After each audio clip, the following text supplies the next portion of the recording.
अब दूसरी सबसे बड़ी कंडीशन क्या है भाई और बहनों, नोट कर लेना इस चीज को, क्योंकि सतगुरु सह शरीर धरती पर प्रकट है।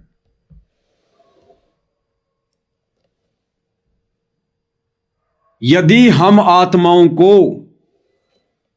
साक्षात धरती पर प्रकट पूर्ण ब्रह्म परमात्मा कबीर देव सतगुरु रामपाल जी भगवान के चरण कमल धोकर अपने हाथों से अगर वो चरणा अमृत पीने का सौभाग्य नहीं मिला तो भाई और बहनों हम सतलोक नहीं जा सकते। ये भी एक निशानी है। अब आप कहोगे जी गुरु का चरणामृत तो इन आश्रम वालों ने बहुत बार पिया होगा। आश्रम में ऐसी बात नहीं है, भले गुरु को मानुष मान रहे हैं ये लोग, लेकिन लोगों की देखा देखी, जैसे नकली संत महात्माओं के शिष्य हम टीवी में देखते हैं, वीडियो में देखते हैं, उनके शिष्य उनके चरण कमल धो धो के पानी पीते हैं। तो इस आधार से इन आश्रम वालों ने भले गुरु को मानुष माना, लेकिन चरणामृत तो इन्होंने भी कई बार पिया होगा। तो क्या इनका भी मोक्ष हो जाएगा? नहीं होगा, नहीं होगा भाई और बहनों। इनकी दो सबसे बड़ी गलतियां रही, और वो दो गलतियां जब तक जीव नहीं सुधारेगा, चाहे रोजाना सुबह शाम गुरु के चरण धो धो के पियो, उन आत्माओं का मोक्ष नहीं हो सकता। और वो दो सबसे बड़ी गलतियां क्या हैं जो इन आश्रम वालों ने जमकर की हुई है? वो दो सबसे बड़ी गलतियां हैं। सबसे पहली सबसे बड़ी गलती है गुरु को मानुष मानना, गुरु को मानुष मानना। और परमात्मा की खुद की वाणी है, परमेश्वर की खुद की वाणी है कि गुरु को मानुष जो गिने और कर चरणा अमृत को पान, ते नर नरक में जाएंगे जन्म जन्म बने समान। यानी जो आत्माएं अपने गुरु को मानुष मानती है, अपने जैसा व्यक्ति मानती है, मां के गर्भ से जन्म लेकर आया हुआ एक मानुष मानती है, वो भाई बहन सतगुरु से उपदेश लेकर, सार नाम लेकर, सार शब्द लेकर, चाहे कितने ही उनके चरण धो धो के पी लो, गुरु को मानुष मानने वाला भगत अंत में नरक में जाएगा और जन्म जन्म समान यानी कुत्ते की योनि प्राप्त करेगा। ये परमेश्वर की आज्ञा है, ये उनका वचन है कि गुरु को मानुष जो गिने और कर चरणा अमृत को पान, ते नर नरके जाएंगे और जन्म जन्म बने समान, समान यानी कुत्ता। तो ये सबसे बड़ी गलती है वर्तमान में सतलोक आश्रम से जुड़े हुए भाई बहनों की, गुरुदेव के परिवार की, कोऑर्डिनेटरों की और लाखों की संगत की जो सतलोक आश्रमों में जा रही है। ये लोग गुरु को परमात्मा नहीं मानते। अगर ये गुरु को परमात्मा मानते तो फिर वो नकली दाढ़ी मूंछ वाली कबीर जी की समझे जाने वाली मुर्दा नकली बेजुबान फोटो, फिर ये कभी भी जून के महीने में उस फोटो को परमात्मा मानकर उसका प्रकट दिवस ना मनाते, उस फोटो को कभी भी अपने घर पर अपने दरबार में ना रखते, कभी भी उस फोटो के आगे दंडवत ना करते, ज्योत ना जलाते, अपने गले में लॉकेट में डालकर ना घूमते। अगर ये सतगुरु रामपाल जी को ही कबीर मान चुके होते तो, क्योंकि कबीर फिर दो नहीं है, कबीर तो एक ही है, एक ही था और एक ही रहेगा। तो सबसे बड़ी गलती तो इनकी ये, गुरु को मानुष मानने वाली। तो गुरु को मानुष मानने वाली आत्माएं चाहे दिन में 10 बार उनके चरण धो धो के पियो, वो आत्मा अंत में नरक में जाएगी और कुत्ते की योनि प्राप्त करेगी। ये परमेश्वर का वचन है। और दूसरी कमजोरी, मर्यादा तोड़कर भक्ति करना। तो मर्यादा तोड़ने में तो हम लोग देख रहे हैं कि ये सतलोक आश्रम वाले उस्ताद हैं, उस्ताद। बाकी दुनिया इनके थल्ले थल्ले है मर्यादा तोड़ने में। इतनी गलतियां तो नकली संतों के नकली भगत भी नहीं करते।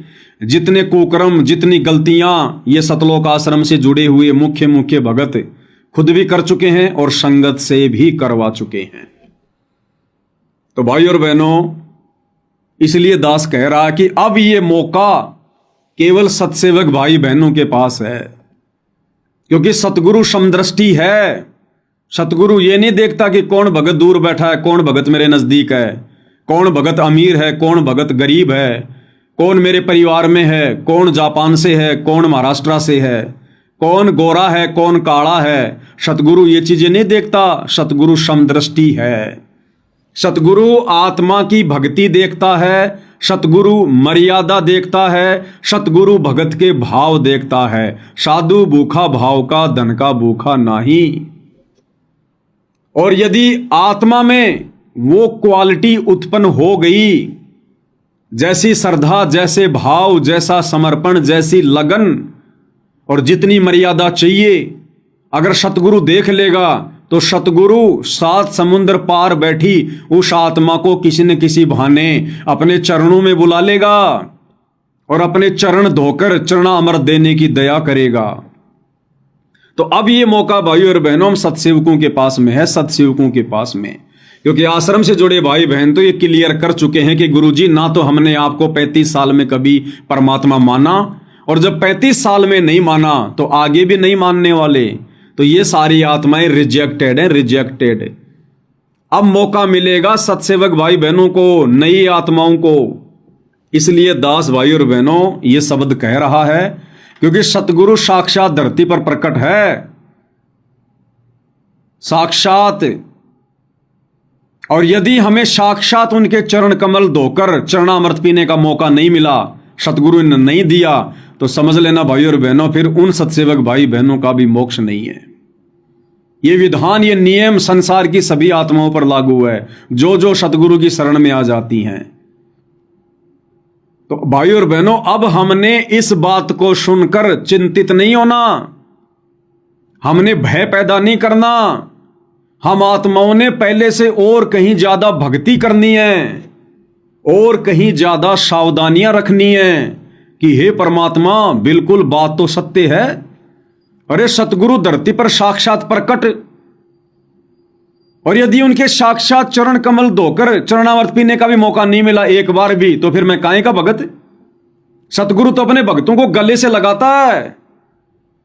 अरे त्रेता युग में शबरी की निष्ठा को देखकर, शबरी के समर्पण को देखकर, शबरी के भक्ति भाव को देखकर इस कबीर भगवान सतगुरु रामपाल जी ने उस जंगल में, बियाबान में, उजाड़ में और श्री रामचंद्र जी का रूप बनाकर जाना पड़ा।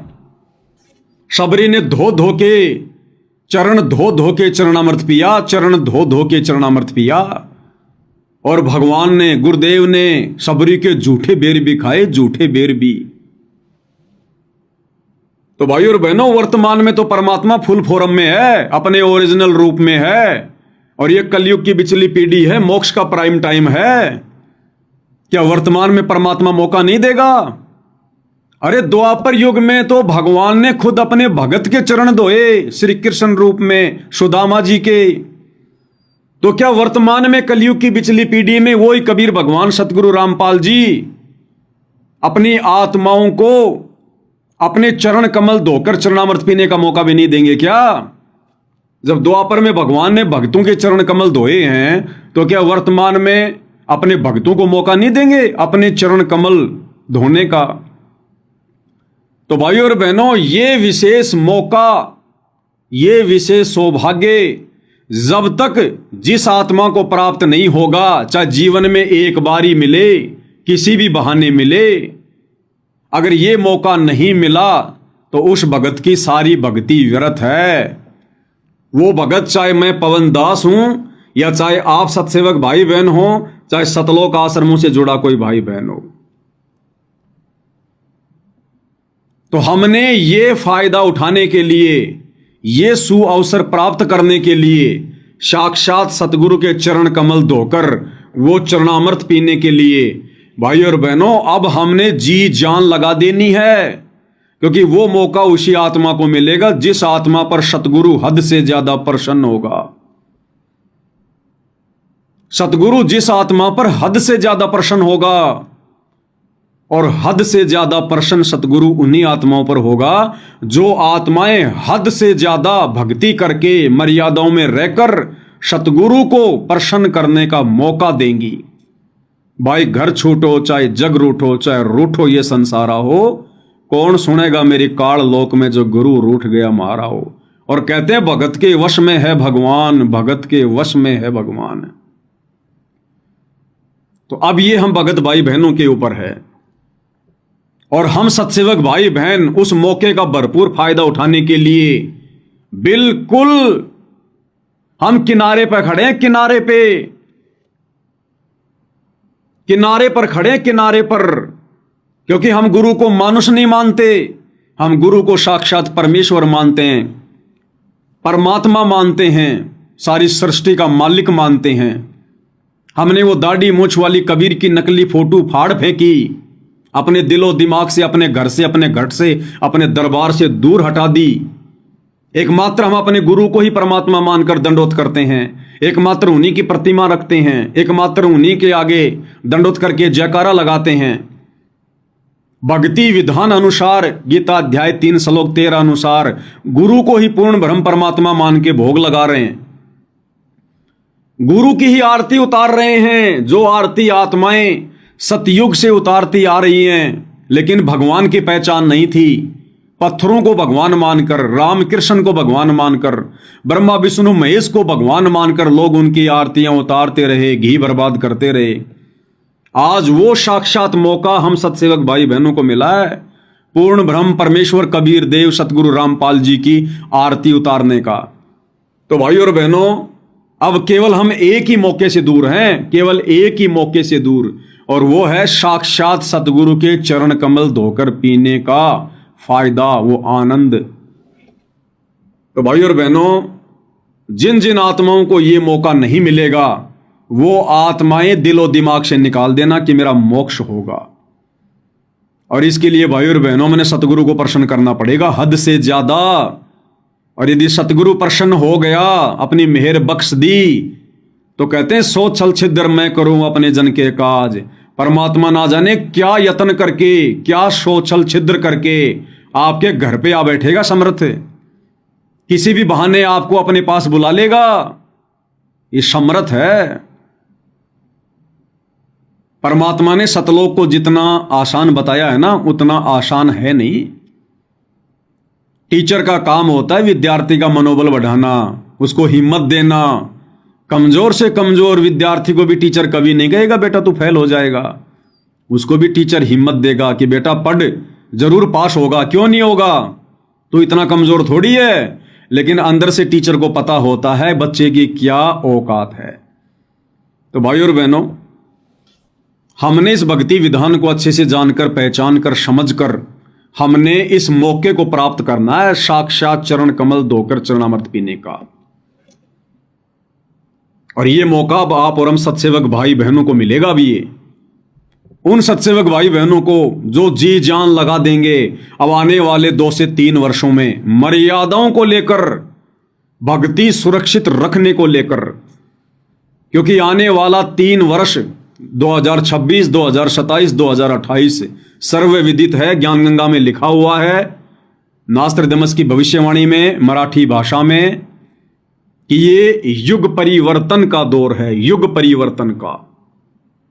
और इस समय संसार में बड़ी बड़ी घटनाएं घटित होंगी, बड़ी बड़ी घटनाएं। और हम भाई बहनों ने इस समय सतगुरु के एक भी वचन को, क्योंकि सतगुरु का साधारण सा आदेश भी बहुत बड़ी महत्वता रखता है, साधारण सा आदेश भी हमने फॉलो करना पड़ेगा, बिल्कुल हल्के में ना लें। ये नादान संगत वाले सतलोक आश्रमों से जुड़े हुए भाई बहन, जिन्होंने काल की भांग ज्यादा पी रखी है, काल सर्प की तरह कुंडली माल के इनके सर पर बैठा है, ये भले दिन में 50 गलतियां करें, कितनी नादानियां करें, हमने इनके तरफ झांकना भी नहीं है, देखना भी नहीं है।